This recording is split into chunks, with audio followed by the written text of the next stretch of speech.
Pandemias debidas a bacterias han causado muchas muertes y siguen ahí latentes. Es decir, en cualquier momento pudiera presentarse un caso. Yo soy el Dr. Jack y vamos a conocer un poco más el cólera.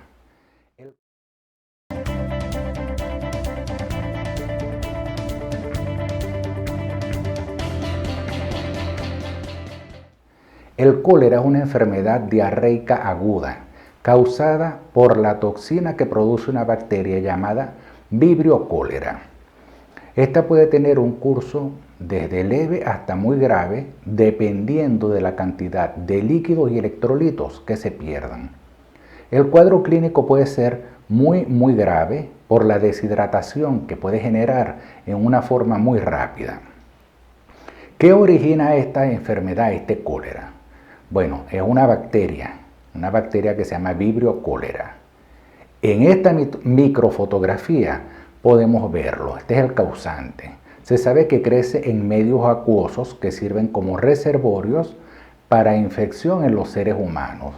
En algunos medios con agua puede permanecer vivo bastante tiempo.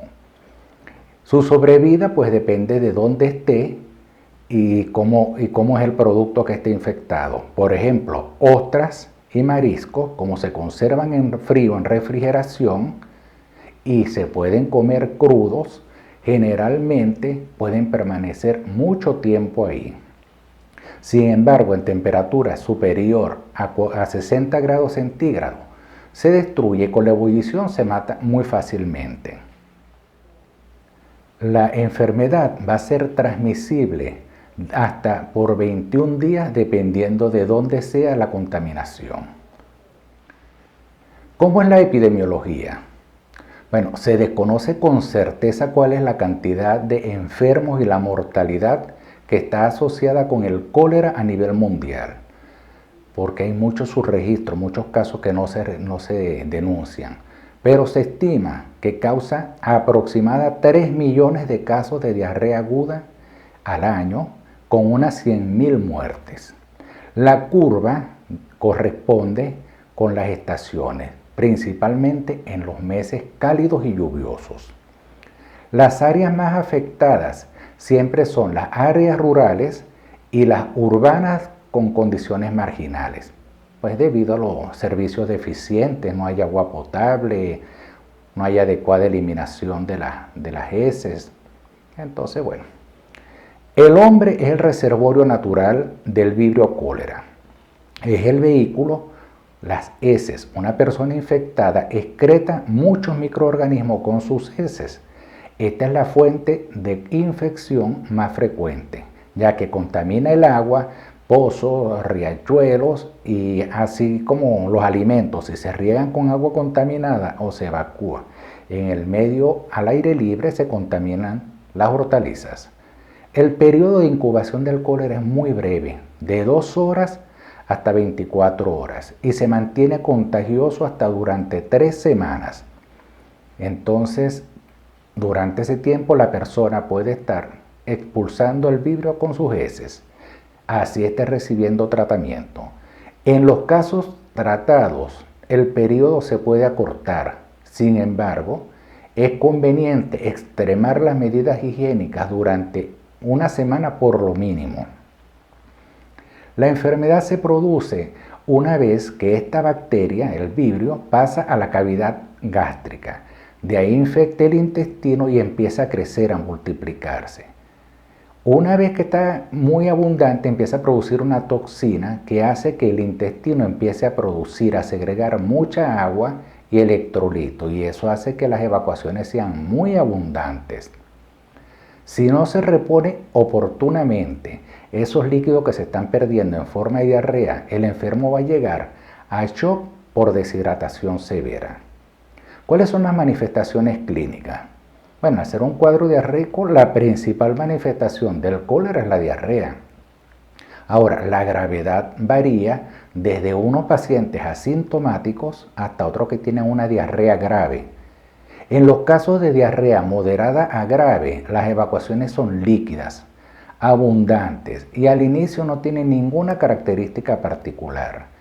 Algunas horas luego, la diarrea va a tener un aspecto blanquecino, parecido con agua de arroz y con un cierto olor que recuerda al pescado. Puede tener moco, pero puede no tenerlo y generalmente no tiene sangre. La diarrea se acompaña de vómitos y en los niños muchas veces hay fiebre. Cuando no se reponen las pérdidas de líquido, se presenta la deshidratación. Y en la deshidratación grave vamos a ver los ojos hundidos, las mucosas como la de la boca seca, la piel se pone con pérdida de elasticidad, el pulso está débil, la presión arterial baja. ¿Cuáles son las complicaciones? Bueno, la principal complicación es la deshidratación severa, pudiendo llegar a shock, insuficiencia renal, arritmias del corazón y la muerte. La mortalidad por los casos no tratados puede ser muy alta, llegando en algunas estadísticas hasta 70%. Para hacerse una idea de lo que es esto, actualmente la mortalidad del COVID es 1 a 2%. ¿Cómo se hace el diagnóstico? Bueno, toda persona que tenga diarrea acuosa, que es muy abundante, pensar que pudiera ser. Entonces hay que tratar de aislar la bacteria que es el Vibrio cholerae. Los estudios de laboratorio, como el cultivo de muestras, puede ser de heces, de los vómitos o un hisopado rectal.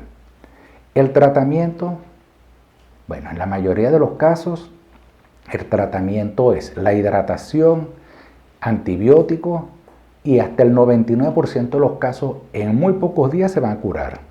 Sin embargo, esto es cuando el diagnóstico se hizo a tiempo y el tratamiento empezó en forma oportuna. Pero si el paciente consulta estando ya grave, la mortalidad es muy alta. ¿Cómo sería la prevención? Bueno, la acción más importante de la prevención, primero, es que la persona no se deshidrate. Y el tratamiento, bueno, hidratación oral, uno ve que la persona, mira, está teniendo alteración del estado mental, está confundido, los ojos hundido, el pulso débil. Esos pacientes ya están muy deshidratados. Entonces van a requerir tanto líquido oral como líquido en la vena. La alimentación, por supuesto, una dieta antidiarreica. El paciente es muy contagioso con las heces. Es fundamental que todo el que manipule esto tenga medidas extremas como lavarse las manos. Esas evacuaciones líquidas tienen que disponerse en forma adecuada, limpiar todo con cloro. Generalmente hay cosas que se pueden hacer. Por ejemplo, que la dotación del agua sea potable, unos niveles adecuados de cloro en el agua, que las excretas se dispongan bien con cloacas, drenaje, pozos sépticos, letrinas, adecuada higiene de los alimentos, consumir agua hervida, lavarse las manos con agua y jabón antes de consumir o preparar los alimentos y luego de ir al baño. Eso es prevención. El consumo de los alimentos en la vía pública, ni pensarlo. Los pescados y mariscos solo cocidos. En los casos de diarrea líquida abundante hay que acudir de inmediato al médico. Finalmente, existen vacunas contra el cólera para las personas que están en áreas endémicas, es decir, donde se presentan muchos casos. Para que se den cuenta que ahorita tenemos pandemia del COVID, pero en el pasado han habido varias pandemias, como esta que estamos hablando del cólera, y el germen, ese Vibrio cholerae, no está muerto, está ahí. Hay que hacer prevención. Yo soy el Dr. Jack, haciendo la medicina comprensible para todos. Si les gusta, manito arriba y no olviden suscribirse y compartir el link en sus redes.